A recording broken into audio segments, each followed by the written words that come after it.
Olá, sejam bem-vindos ao episódio 2 da 5ª temporada do podcast Voz e Eu. Meu nome é Adriana Rosa, sou professora de canto e cantora. Quero já aproveitar e deixar aqueles recados importantes, que é o seguinte: me segue no Instagram, @vozeeu. Por lá que eu publico mais conteúdos, ou deveria, né? Publicar mais conteúdos sobre técnica vocal, cantoria, enfim, pretendo aparecer mais por lá. E claro, fica aí o meu pedido também. Deixa uma estrelinha aqui também no Spotify para que a plataforma possa entregar mais deste conteúdo por aí.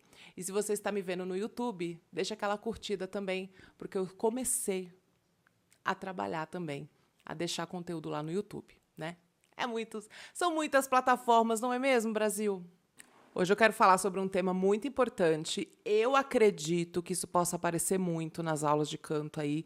Então, professores de canto que ouvem este podcast, pode deixar um comentário aqui também, tanto no Spotify, no YouTube, em muitos lugares, não é mesmo? E assim, e o tema, né? Se você olhou lá a capinha, né? O tema é "Deixa vir o que vier", porque é uma frase que eu utilizo nas aulas de canto quando eu percebo que o aluno está lá fazendo exercício, ele faz o exercício e ao mesmo tempo ele já fala: "Ih, tá errado. Ih, tô desafinando. Ih, a voz tá feia. Ah, a voz tá isso, a voz tá aquilo". Ou quando ele tá cantando uma canção, ele termina de cantar e aí eu tô assim, ó, tô com os olhos assim, ó. "Ai, você tá cantando vida". E aí o aluno fala: "Não ficou muito bom, professora. Não tá muito legal". Aí a aluna fala: "Não gostei". E aí você ouve aquela voz, você fala: "Cara, tá encaixado, tá ajustado, o timbre tá bonito, mas o aluno não tá gostando". E aí, isso aí, Edu, o Edu acabou de miar aqui, que maravilhoso. Gente, eu não queria fazer muito esses parênteses de bastidor, mas é impossível, cara, porque é muita coisa que acontece aqui ao redor quando você vai gravar, quando você senta aqui para gravar um conteúdo, muita coisa acontece. Coisas que acontecem porque você está reparando, né? Você tá olhando o externo, né? Quando você está aqui trabalhando, fazendo um monte de coisa, está acontecendo um monte de coisa aqui no externo, só que você não repara, né? Porque o seu foco está aqui. Mas quando o seu foco está aqui, ó, gravando, e você precisa de você precisa de um silêncio. Aí o cachorro late, a criança grita, o gato mia. Eu não queria fazer muito parênteses para não alongar o babado do episódio, mas vocês me conhecem, né? Já são 5 temporadas, né? Vocês já sabem como é que funciona a minha cabeça e meus alunos também sabem que a gente conversa muito, né? Mas voltando ao tema, realmente é uma coisa que eu percebo muito, assim, né? Aliás, só fazendo um rápido comentário, eu já dou aula há 13 anos. Completa 13 anos agora, em 2026, né? Então, realmente, é uma questão que acontece muito na aula, né? Ou em alguns momentos, né?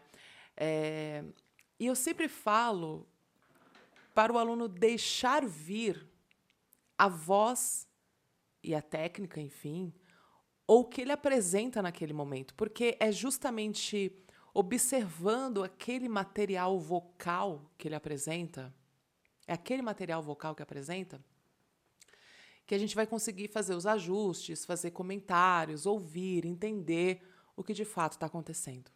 Por que é muito importante falar sobre isso, né? Porque, sim, o canto, ele é uma atividade motora, né? Então, tem a ver com musculatura diafragmática, intercostal, tem a ver com os articuladores, o quanto você consegue controlar e ajustar esses articuladores, tem a ver com ajustes finos na prega vocal. Então, é uma atividade, é uma coordenação motora que é necessária também. E além, claro, de toda a parte de aprendizado, né, da parte mental, do que eu preciso fazer, o que eu preciso entender e o que o meu corpo entende sobre esse processo, né? E como isso vai acontecendo, né, durante um certo tempo. Então, uma coisa que pode acontecer é pesar o processo. E aí entra muito a questão da autocrítica, né? Eu me ouço e acho que tá ruim. Eu me ouço e acho que não gosto, ou sei lá o quê. E isso acaba interferindo muito nesse processo, ou pesando muito o processo. Por isso que eu sempre falo, tá, você não gostou dessa voz que você está ouvindo? Deixa vir o que vier. Porque é justamente no momento, é justamente aquele tipo de voz, ou aquilo que você está apresentando, que você não está gostando, primeiro, deixa vir, deixa eu ouvir o que está acontecendo aqui, para que a gente possa fazer os ajustes necessários. E aí você vai trabalhando essa musculatura. Porque pode ser que você esteja, por exemplo, fazendo aquelas notas agudas que você não tem costume de fazer ou não fazia. E aí é normal uma certa instabilidade vocal nessa região da voz. É normal uma certa soprosidade, né? As pregas vocais não estão fazendo o fechamento, a adução da melhor forma possível. Isso é normal com uma musculatura que não está acostumada a fazer aquele tipo de nota. E aí você vai lá e ouve aquilo e acha que está feio, que não está legal. Você, por exemplo, se grava e fala, não estou gostando.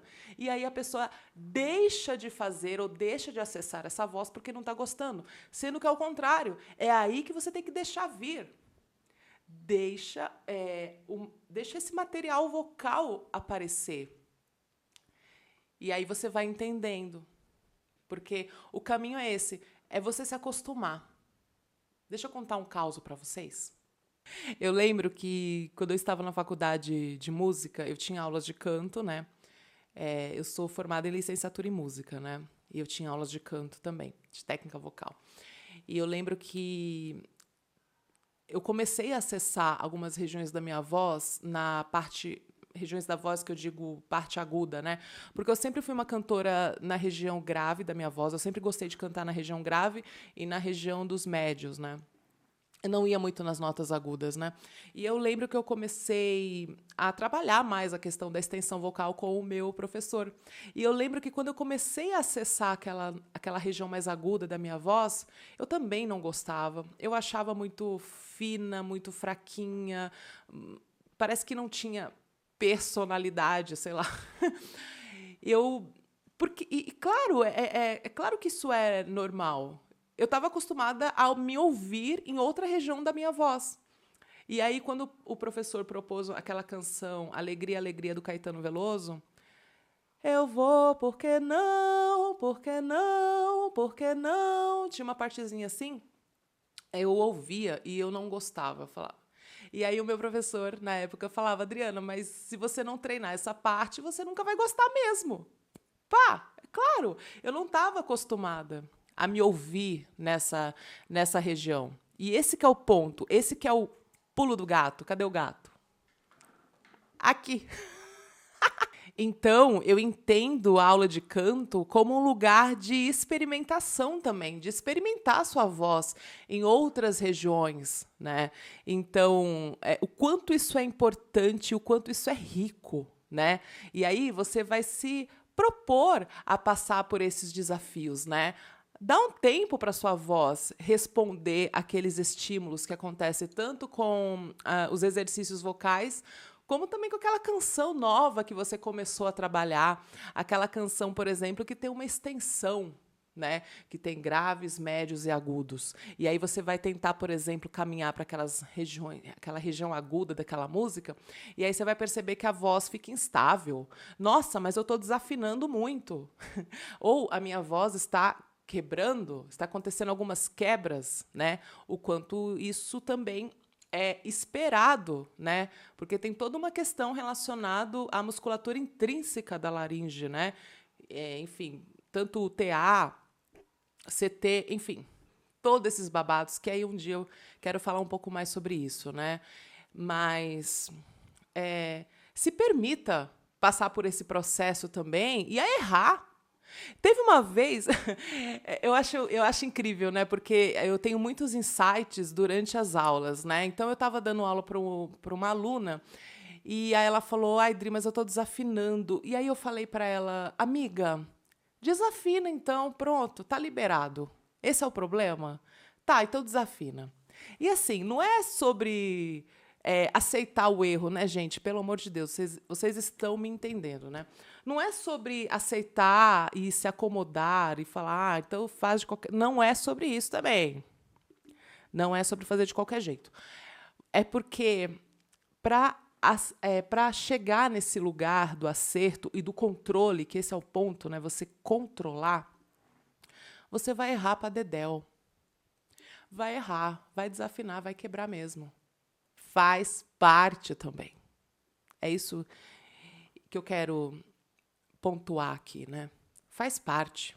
O erro faz parte, tá? Então, experimente. Vá para sua aula de canto pensando em experimentar a sua voz, porque você está em um lugar seguro. Esteja com um professor, uma professora que você confie, que você converse, que você coloque lá suas dúvidas, tá? E que você possa errar tranquilamente. Claro, buscando um acerto, buscando o melhor ajuste da sua voz, buscando de fato você se ouvir e gostar, porque o ponto é esse, né? Eu quero, Adri, cantar e gostar do que eu tô ouvindo. Pô, com certeza, o foco, o objetivo é exatamente esse. Mas para isso você vai passar por alguns momentos, algumas instabilidades e algumas questões. Então fica aí o meu convite. Vá para sua aula de canto pensando que é um momento para experimentar a sua voz, para testar a sua voz em vocalizes, em músicas, em canções que você gosta de cantar. Vá com esse tipo de pensamento, de mentalidade, de aprendizado, de entendimento, de autoconhecimento da sua voz, para buscar o melhor da sua voz, sem comparar com ninguém mais, porque o que importa é o teu processo, é o jogo da tua voz, a sua voz. O que você aprende de um mês para outro, o que você sente que consegue fazer num período de 6 meses, de 5 meses, de 1 ano, de 2 anos, enfim, o que hoje eu consigo fazer que antes eu não conseguia. Poxa, agora eu consigo estabilizar uma voz, uma região aguda da minha voz, eu consigo sustentar melhor as notas, eu consigo afinar melhor as notas e assim por diante, né? Pensa nisso. E aí fica o meu recado. Pensa sobre isso. E deixa um comentário aqui. Vamos conversar mais sobre isso? Gente, eu agradeço muito para você que ficou até o final do episódio. Agradeço demais. Deixa os seus comentários. Vamos conversar mais sobre esse assunto. Deixa vir o que vier. Bons estudos aí com a sua voz e até o próximo episódio.